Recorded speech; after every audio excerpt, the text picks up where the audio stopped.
고 돌아갔다. 아멘. 우리 옆에 인사하겠습니다. 당신은 하나님의 사람입니다. 당신은 하나님의 사람입니다. 당신은 하나님의 사람입니다. 아멘. 감사합니다. 오늘 말씀의 제목은 주님께 받은 말씀을 전하는 사람, 주님께 받은 말씀을 전하는 사람을 제목으로 하나님 말씀 선포하겠습니다. 사실 이러한 상하는 역사서입니다. 이스라엘의 역사죠. 역사를 영어로 His story라고 하잖아요. 그분의 이야기이죠. 그래서 모든 역사를 주관하시는 하나님의 이야기가 바로 역사입니다. 역사는 그분의 이야기이기 때문에 인간의 정치, 경제, 문화, 전쟁, 권력, 이 아주 복잡한 또한 이야기들이 복잡하게 연결되어 있죠. 사람들마다 역사관이 있습니다. 저도 역사관이 있고 여러분도 역사관이 있죠. 적어도 하나님의 사람은 하나님의 관점으로 세상을 바라보는 기독교 역사관이 필요해요. 기독교 역사관의 핵심은 이겁니다. 세상과 우주를 창조하신 하나님이 세상의 모든 역사를 주관하시고 주인이라는 것이죠. 그러니까 역사의 주인은 내가 아니라, 내 인생의 주인은 내가 아니라 바로 하나님이시고, 이 모든 역사를 주관하시고 또한 그 주인이 바로 하나님이시죠. 우리가 믿는 창조주 구원의 하나님은 유일하신 통치자십니다. 만왕의 왕이시죠. 그리고 만군의 주이심을 믿습니다. 여러분 믿으시죠? 이스라엘 역사를 보면 하나님의 은혜로 이 어린 솔로몬이 형제 아도니아의 어떤 숨가쁜 왕위 쟁탈전이 있었거든요. 거기에서 제3대 왕이 됩니다. 사실 아도니아는 압살롬만큼 정말 키도 크고 잘생겼고 성품도 좋았던, 특히 릴레이션십이 참 좋았던 사람이었습니다. 그래서 그 요압 군사령관도 자기 편으로 만들고, 아비다일 같은 그런 제사장도 자기 편으로 만들어서 정말 왕처럼, 왕의 기세로 살았던 시대가 있었죠. 주변 많은 사람들이 이 아도니아가 곧 다윗의 이를 이어서 왕이 될 거라고 생각했습니다. 그런데 하나님께서 이 밧세바의 아들 솔로몬에게 은혜를 베풀어 주셔서 이스라엘의 3대 왕으로 삼아 주셨습니다. 솔로몬은 왕이 된 후에 정말 하나님을 경외하는 마음으로 기브온 산당에서 1,000번째 예배를 주께 드려요. 이것을 매일마다 드린 것이 아니라 한 기간을 정해서, 예를 들면 한 달, 2달 이렇게 드려서 한 번에 아주 1,000번째 예배를 하나님께 드렸던 것이죠. 그만큼 정성을 다해서 살 길은 하나님께 예배드리는 것이다 라는 마음으로 가장 최선을 다해서 드렸던 것을 보게 됩니다. 그날 밤에 하나님께서 꿈에서 나타나셔서 솔로몬에게 말씀하셨어요. 내가 너에게 무엇을 해줬으면 좋겠느냐. 오늘 이런 꿈을 꾸시길 축원합니다. 근데 이런 꿈도 그냥 꾸는 게 아니에요. 우리가 하나님을 많이 생각할 때 꿈에서도 나타나요. 그렇지 않습니까? 오늘 이 시간 하나님을 많이 생각해서 내가 너에게 뭘 주고 싶니? 뭘 해주기를 원하냐? 라고 말합니다. 그러자 솔로몬이 다른 건 다 필요 없고 선과 악을 분별할 수 있는 분별력과 지혜 주세요 라고 간구하죠. 열왕기상 3장 9절 말씀입니다. 있습니다. 그러므로 주님의 종에게 지혜로운 마음을 주셔서 주님의 백성을 재판하고 선과 악을 분별할 수 있게 해주시길 바랍니다. 아멘. 여기서 우리는 솔로몬의 겸손과 청지기 정신을 볼 수가 있어요. 이 말씀 보면 나의 백성이에요, 주님의 백성이에요. 주님의 백성을 재판할 수 있는, 우리가 전에 사울은 나의 백성, 나의 것 이렇게 얘기했거든요. 근데 여기서 보니까 다윗도 솔로몬도 나의 백성이 아니라 주님께 배추신 백성이라는 것이죠. 그러니까 자기가 왕이 된 것이 나의 노력이 아니라 하나님께 주신 권한이고 능력이라고 말했던 것이에요. 이것이 바로 기독교인의 청지기 정신이죠. 저도 더불게 담임 목사잖아요. 그렇지 않습니까? 근데 여러분을 생각할 때마다 나의 교인이라고 생각한 적이 지금까지는 없어요.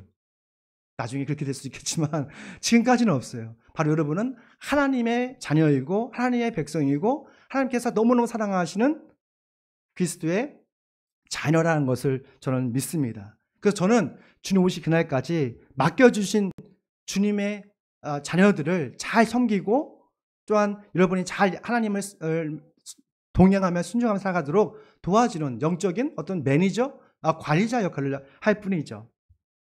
영원하신 하나님은 솔로몬의 기도가 너무 마음에 드셨어요. 그리고 그 기도를 응답해 주셨습니다. 근데 우리가 기도할 때 다양한 기도를 하잖아요. 가정과 직장과 나의 어떤 꿈과 비전을 위해서 기도하잖아요. 근데 이 모든 기도가 하나님 들으시기에 좋은 것은 아니에요. 마음에 드는 기도도 있고 이건 아닌데 라고 하는 기도도 있어요. 근데 이 솔로몬은 기도를 드렸을 때 정말 주님의 마음에 꼭 맞는 그런 기도를 했어요. 우리가 기도할 때 우리가 욕망으로 기도하는 것이 아니라 정말 하나님의 뜻에 기도해서 정말 하나님 마음에 꼭 맞는 그런 기도를 함을 통해서 하나님 응답을 받는 저희 여러분 되시기를 축원합니다. 전능하신 하나님은 솔로몬 기도에 응답하셔서 솔로몬에게 지혜의 영을 주셨습니다. 그래서 솔로몬은 정치, 행정, 법, 재판, 무역, 건축기술, 자연과학, 원예학, 생태학, 이 모든 것이 아주 능통한 아주 지금 시대에 꼭 필요한 융합형 지식인이 되죠. 정말 그런 지식을 가지고 지혜를 가지고 대단한 업적을 남깁니다. 20년 동안 성전과 궁전을 건축하면서 주님의 동행하고 이 이스라엘 그 작은 나라를 그 주변 그 이집트 제국이 있었고 그 위에 옆에 많은 나라도 있지만 가장 영향력이 있는 가장 힘센 강대국을 만듭니다. 근데 이 솔로몬도 주변에 있는 나라들과 좀 안정적인 외교 정책을 위해서 좀 잔머리를 굴리게 돼요. 그게 바로 정략 결혼이었어요. 이집트의 딸과 결혼하게 되고 하나님 믿지 않는 이방인 여들과 계속 1000명과 함께 결혼을 하게 됩니다. 말이 1000명이죠. 어마어마한 숫자지 않습니까? 하여튼 거의 일주일에 한 번씩은 파티예요. 결혼식이에요. 거의. 그러면서 점점 그도 믿음을 잃어가게 됩니다. 그래서 120년 동안 다니엘 왕국이었던 이스라엘은 솔로몬이 사망한 후에 남유다와 북이스라엘로 나눠지게 되죠. 그래서 북이스라엘은 오늘 말씀인데 여로보암 왕과 그 19명의 왕들 그리고 9번의 왕조가 바뀌었어요. 항상 내란이 끊이지 않았죠. 남유다는 20명의 다윗의 후손이었던 왕들로 계속 이어지게 되는 것을 보게 됩니다. 오늘 특별히 북이스라엘에 대해서 이야기를 할 거예요. 우리 사진을 보여주시면 북이스라엘을 보는데 북이스라엘의 태조는 여로보암입니다. 그는 실력 있는 용사였죠. 이 솔로몬 시대 때 여로보암은 그냥 평범한 장수였어요. 근데 그게 실력이 있어서 그를 요셉 가문의 감독관으로 삼습니다. 그리고 하나님께서 아이야 예언자를 통해서 여로보암에게 너가 10지파를 그 위에 있는 북이스라엘 이 전체를 다스릴 수 있는 권한을 주겠다라고 말합니다. 이 말을 들었을 때 여로보암의 마음이 얼마나 행복했을까. 정말 하나님의 큰 축복을 받은 거잖아요. 이 여로보암은 평범한 장수였어요. 근데 한순간에 왕이 됐던 거예요. 그는 너무 기분이 좋아서 성도 쌓고 거기서 왕 노릇을 하게 되죠. 그런데 그 마음속에 불안한 생각이 들었어요. 그 이스라엘은 절기가 있거든요. 이 절기 때에 북이스라엘에 있는 많은 백성들이 저 솔로몬의 성전에 가서 예배를 드린다면 아마 그 민심이 흔들릴 것 같은 그런 두려운 마음에 들었습니다. 그래서 그는 자신의 권력을 지키기 위해서 이 단은 가장 끝 위에 있습니다. 그 단과 베델 중심에 금송아지도 만든 그 상을 만들고 그러니까 아무나 평민 그러니까 자기에 충성하는 사람들을 제사장으로 삼으로써 제사를 지내게 됐던 것을 보게 돼요. 이게 어떻게 보면 여로보암의 자신의 권력을 지키기 위한 최선의 방법이 있을지 모르지만 하나님 보시기에는 그것은 너무도 역겨운 죄를 범했던 것이죠. 여로보암은 하나님이 주신 주권을 독점하기 위해서 성경적인 방식이 아니라 바로 자신의 탐욕적인 생각으로 금송아지도 만들고 제사장은 마음대로 세웠던 것을 보게 됩니다. 우리가 하나님의 복을 받는 것도 축복이죠. 그런데 그 복을 어떻게 유지하고 사용하는가가 더 중요할 때가 있어요. 하나님께서 우리에게 다양한 축복을 주셨습니다. 여러분의 건강을 주셨잖아요. 그렇죠? 자녀를 주시고 또 가정도 주시고 사업체도 주시고 기업도 주시고 이게 다 하나님의 선물이고 은혜잖아요. 근데 이러한 하나님의 은혜를 하나님의 방식으로 유지하는 것이 더 중요하다는 거예요. 하나님은 여로보암의 권력 때문에 북이스라엘이 부패되어지고 많은 것을 너무너무 가슴 아파하셔서 하나님의 사람을 급하게 보냅니다. 그래서 주님께 받은 말씀을 전하는 하나님을 통해서 우리에게 오늘 주시는 말씀이 있어요. 그 말씀을 함께 나누고자 합니다. 우리 함께 있습니다. 하나님의 사람은 주님께 받은 말씀을 마음에 새길 수 있다. 아멘. 그래서 하나님의 사람은 주님께 받은 말씀을 마음에 새길 수 있다고 말해요. 그러니까 여로보암 왕은 평민이었다가 왕이 됐잖아요. 그러니까 그 권력에 대한 욕심이 대단했어요. 누구와도 이 권력 욕심에 대해서, 권력 유지에 대해서 누구와도 타협하지 않았죠. 그는 베들레헴에 금송아지를 만들고 자기 마음대로 그 평민을 제사장으로 삼아서 국가적인 종교 행사를 막 시작하려고 하는 찰나에 하나님의 사람이 그것에 도착하게 돼요. 우리 2절 말씀입니다. 있습니다. 그는 그 제자들 쪽을 보고서 주님께 받은 말씀을 외쳤다. 다윗의 가면서 한 사람이 태어난다. 그름을 요시하다. 그가 너희 위에 분양하는 산당의 제사장들을 너 위에서 죽여서 제물을 바칠 것이며 또 그가 너 위에서 그 제사장의 뼈를 태울 것이다. 아멘. 우리가 하나님의 말씀이 기록된 말씀이 있잖아요. 그렇죠? 우리는 이 성경을 하나님께서 우리에게 주신 하나님의 말씀으로 믿죠. 하나님께서 우리에게 말씀을 날마다 읽음 통해서 우리는 영적인 말씀을 또 우리에게 일용할 양식을 우리가 매일마다 공급받을 수가 있습니다. 근데 우리의 육신의 일용할 양식이 또 있을 뿐만 아니라 우리에게 주신 영적인 양식이 있어요. 그것을 바로 주님께 받은 양식이에요. 주님께 받은 양식. 여기서 영어를 받으니까 by the word of the Lord. 주님께 받은 말씀이 바로 양식이죠. 하루에도 우리는 SNS 보면 수백 개의 어떤 동영상이, 설교 동영상이 올라와요. 그렇지 않습니까? 근데 그 중에서 주께 받은 말씀은 그리 많지가 않아요. 나에게 주신 말씀, 나에게 가슴에 와닿는 말씀은 그게 많지가 않아요. 만약 주님께 받은 말씀이 나에게 확 다가오면 우리 안에 있는 우울증이 사라져요. 잃어버린 열정이 사라져요. 그리고 희미했던 하늘나라에 대한 소망이 명확해지고 뛰어도 걸어도 피곤치 않는 그런 새 힘과 새 에너지를 받는 것을 보게 돼요. 오늘 이 시간 주께 받은 말씀이 우리 가슴에 새어지기를 축원합니다. 우리가 유튜브를 보면 아주 훌륭한 설교자들 많지 않습니까? 그렇잖아요. 저보다도 더 훨씬 학벌이나 모든 면에서 뛰어난 분들이 많아요. 그런데 여러분은 주일날 교회에 오셔서 어떻게 보면 이 시골에 와서 하나님 말씀을 듣고 있잖아요. 왜 그래요? 특별히 하나님께서 여러분에게 주신 말씀이 있기 때문에 그래요. 다른 믿음의 공동체가 아니라 바로 오늘 이 시간 더부르게 여러분에게 주신 특별한 하나님의 말씀이 있기 때문에 주님께 받은 말씀 때문에 여러분이 오신 거예요.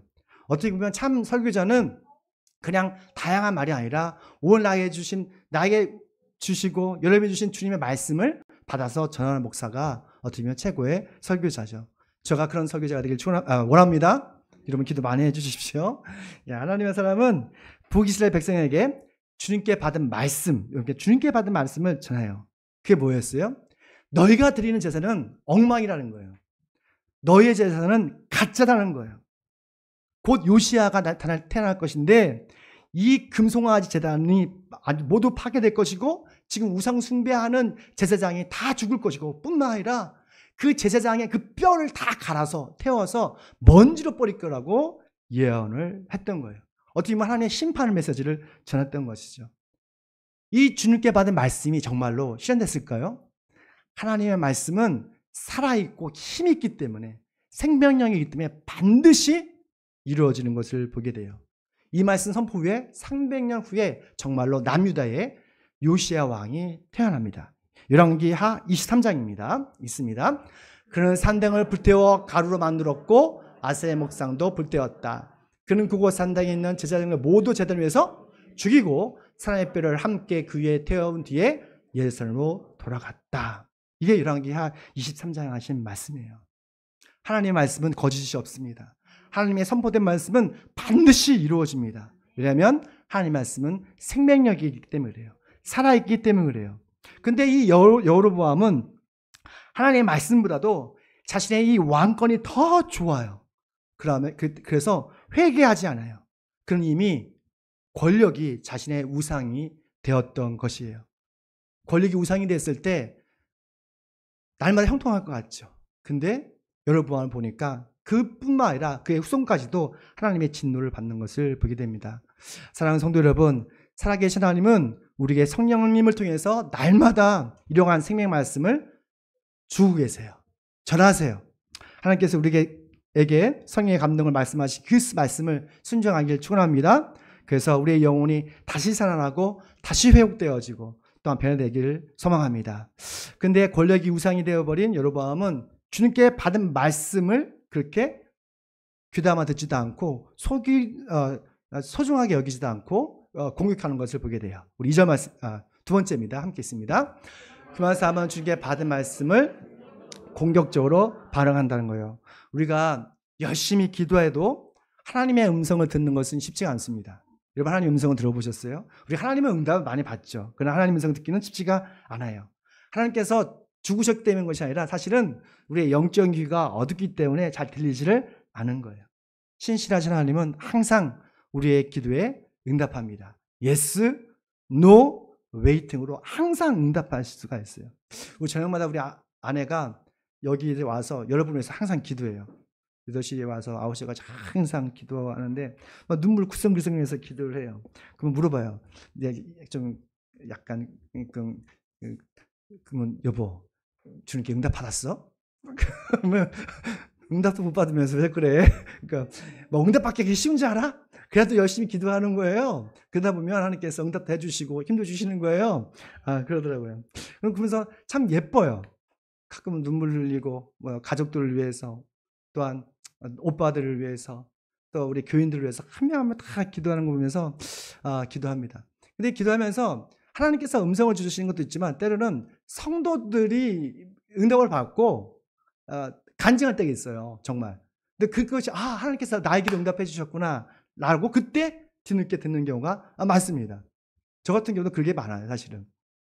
근데 우리가 주님께 응답받는 것보다 더 중요한 것이 있어요. 그것은 주님의 응답에 대한 우리의 태도예요. 사실 하나님의 응답보다 더 중요한 것은 주님께 받은 말씀에 대한 우리의 태도가 더 중요합니다.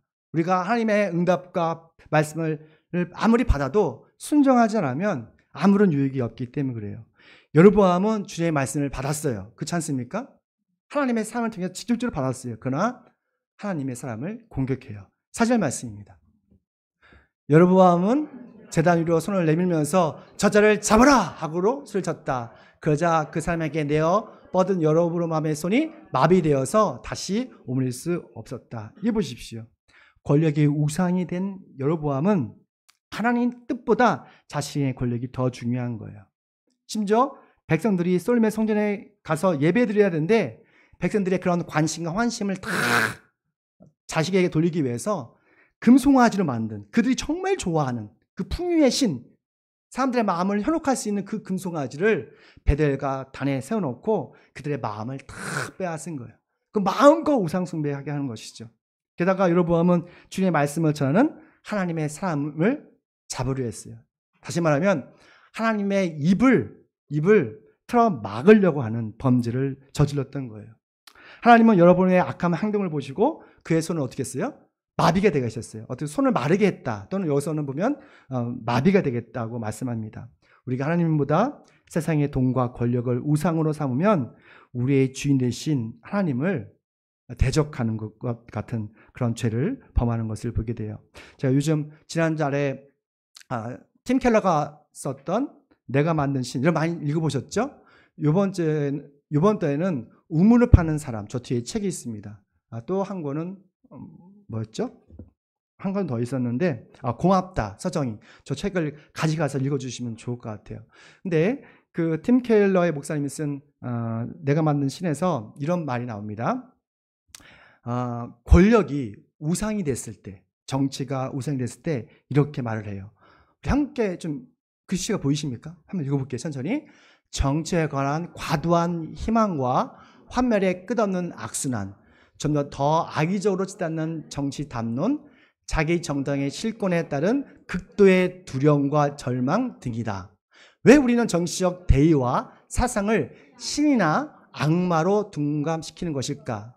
라이올도 리버에 따르면 그것은 우리가 정치의 우상화를 통해 권력을 신으로 삼기 때문입니다. 라고 말합니다.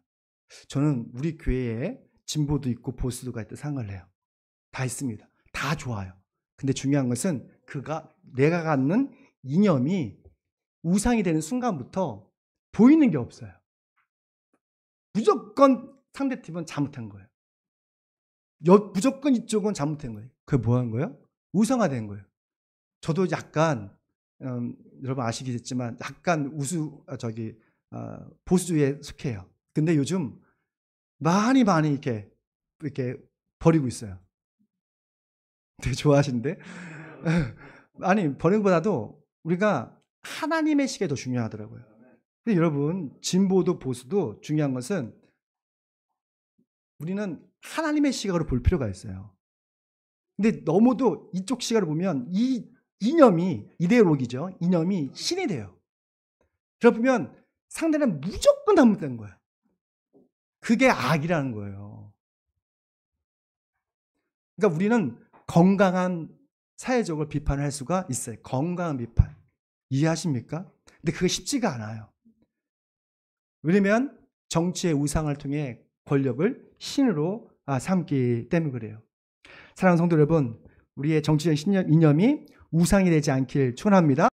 우리 안에 정치적 신념이 너무 강해서 정치적인 것이 나오면 이것 때문에 우리가 기뻐하고 이것 때문에 슬퍼하고 어느 때는 우리가 추종하는 이 당이 대통령 되면 희망이 있고 안 되면 절망이 있고 한국을 떠나겠다 하고 이런 것이 어떻게 보면 우리의 정치적인 이념이 이데올로기가 우리의 우상화가 된 거예요.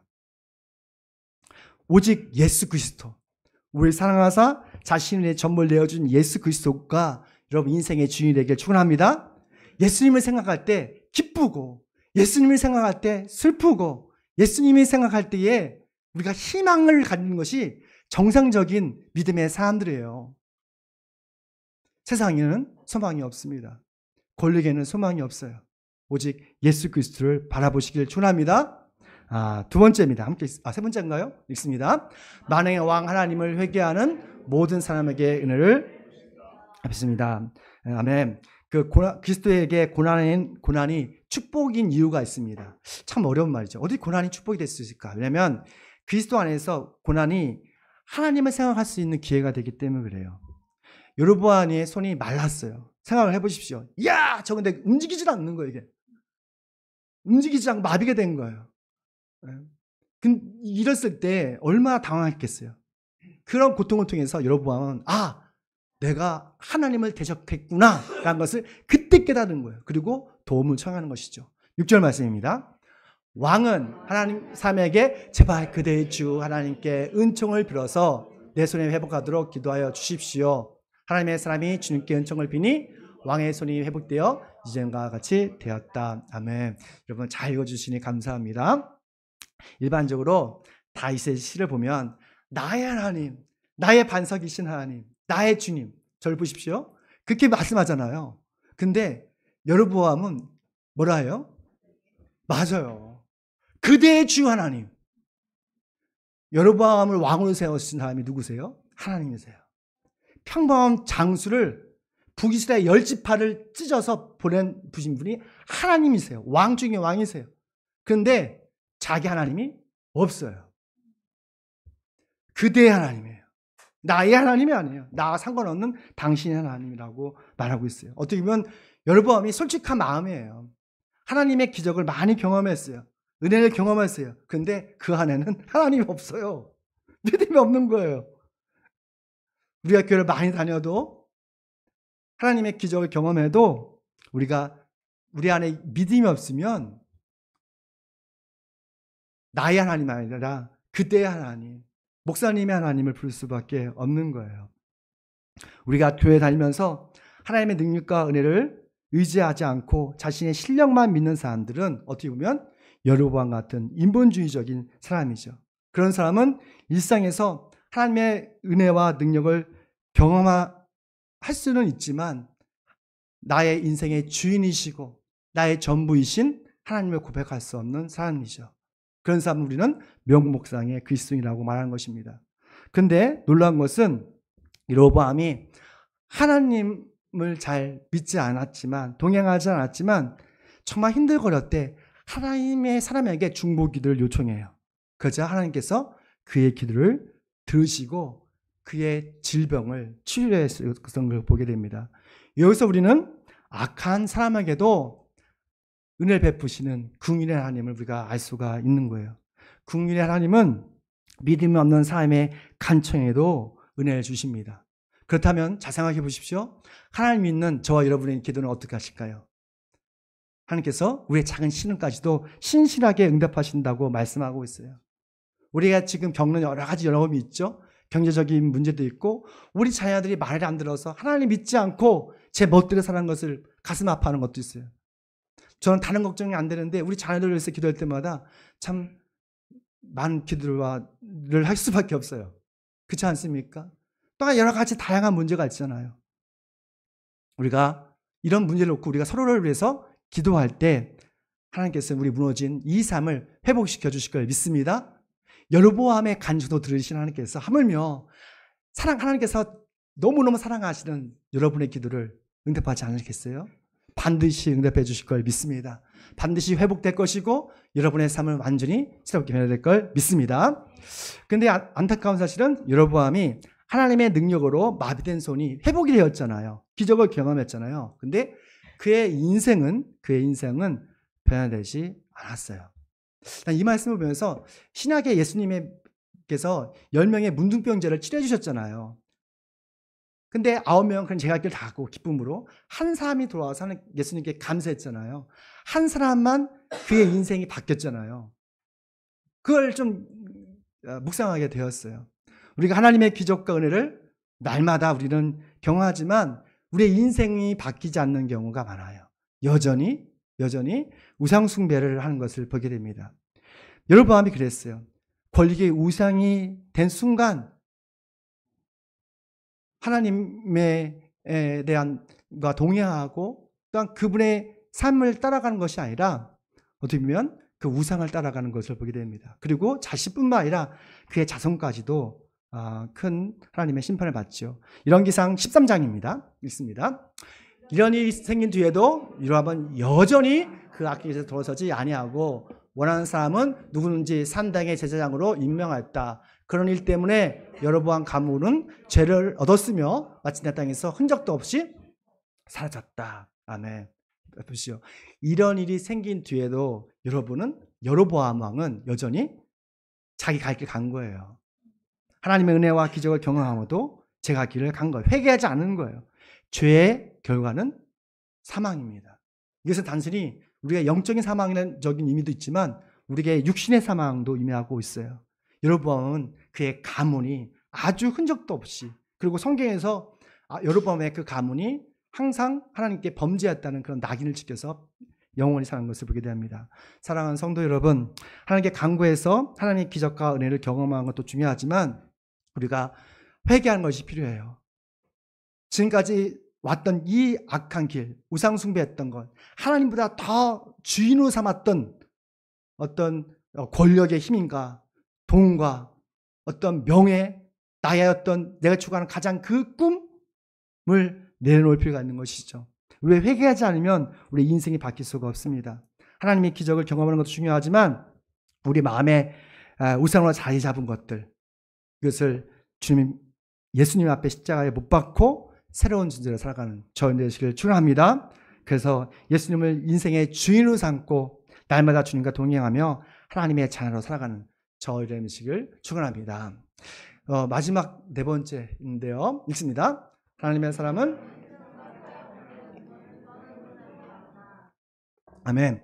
그러니까 권력 우상으로 삼았던 여로보암은 마비된 손이 회복되고 그 기적을 경험하고 나서 그 하나님의 사람을 회유합니다. 8절 말씀이죠. 읽습니다. 비록 임금님께서 저에게 왕실 재산의 절반을 주신다 하여도 나는 임금님과 함께 갈 수가 없습니다. 아멘. 그러니까 여로보암이 회유하는 거예요. 내 돈 줄게, 명예 줄게, 나와 함께 일하자. 여로보암 입장에서 너무 좋죠. 하나님의 사람이 나와 함께 있다는 게 자체가 명분이 있잖아요. 너무 아주 달콤한 유혹을 했습니다. 그때 하나님의 사람이 이런 지하로 이렇게 거절해요. 그 이유가 있어요. 왜냐면 하나님의 말씀을 받았거든요. 그리고 하나님의 말씀이 삶의 기준점이 되었기 때문에 그래요. 하나님의 사람은 주님께 받은 말씀을 마음에 새기기 때문에 적당한 순종이 아니라 온전한 순종으로 하나님께 책의 것을 드리는 사람입니다. 그 오스와드 챔버스가 쓴 책을 보시면 보여주세요. 주님은 나의 최고봉이라는 책이 있어요. 이게 365일, 저도 이게 매일 읽는데 365일 한 장씩 되어 있거든요. 가끔 이 책이 어려워요. 그런데 이 말씀이 예전에는 이해가 안 갔어요. 한번 읽어볼게요. 좋은 것은 언제나 최고의 적이다. 영어로 하면 the good, 좋은 것이잖아. is always the enemy of the best. 최고의 적이래요. 이게 뭔 말이요? 이거 항상 이게 좀 생각을 해봤어요. 이게. 그러니까 우리가 이 정도면 됐지. 좋은 곳이잖아요. 좋은 곳이면 안주하게 돼요. 하나님께 최고의 것을 드리지 못하는 거예요. 우리는 의도적으로 악한 것을 하지 않습니다. 그렇죠? 다 착해요. 웬만한 사람 다 착해요. 특히 우리 더블유교회는 엄청 착해요. 다 착해요. 근데 좋은 것에 만족해요. 이 정도면 됐지. 이 정도 착하면 됐지. 그러니까 하나님이 기뻐하시는 최고의 것, 온전한 순종과 거듭난 삶을 살지 못하게 한다는 거예요. 뭐가? The good. 그 정도면 됐어. 좋은 거지. 여러분 하면 좋은 것으로 하나님의 사람을 유혹하고 회유를 했던 거예요. 그러니까 근데 하나님 사람은 하나님 말씀에 온전히 순종함으로써 하나님을 영화롭게 하는 것이죠. 여러분이 13장을 읽으면 참 재밌는, 참 어려운 장인데 북이스라엘에 늙은 예언자가 나와요. 그렇죠?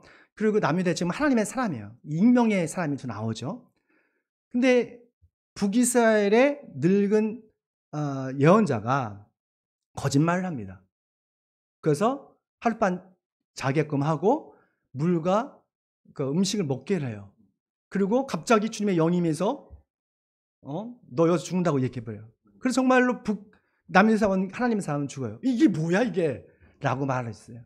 여기서 핵심은 뭐냐면 하나님의 말씀에 기준이 없는 거예요. 그러니까 자기에게 유리한 대로 말씀을 왜곡하고 변질해서 해석해서 막 사용하는 거예요. 이 이유로 잘 보십시오. 남유다가 북이스라엘은 끝까지 서로 속고 속이고 분쟁하고 싸웁니다. 똑같이 하나님을 믿는 나라임에도 불구하고 이게 뭐예요? 하나님의 말씀의 기준이 없는 거예요. 그러니까 적당한 게 좋은 거라고 말하고 있는 거예요. 온전한 순종이 아니라 적당한 순종으로 어떻게 보면 남유다와 북이스라엘이 더 부패하게 됐다는 것이죠. 사랑하는 성도 여러분, 좋은 것은 항상 최고의 적이다 라고 말하고 있습니다. 정말 적당한 헌신, 순종이 아니라 예수님처럼 온전한 헌신과 순종으로 하나님께 최고의 것으로 드리는 하나님의 사람이 되길 축원합니다. 그래서 일상에서 세상에 많은 타협이 있겠는데 적당한 순종이 아니라 온전한 순종으로 하나님을 영원롭게 하는 하나님의 사람이 되길 축원합니다. 우리 잠깐 찬양 한 곡 하시고요. 오늘 말씀에서 나에게 주신 말씀을 생각하시면서 그 말씀 붙잡고 기도하겠습니다. 내가 주인 삼은 모든 것 내려놓고 우리 함께 찬양할게요.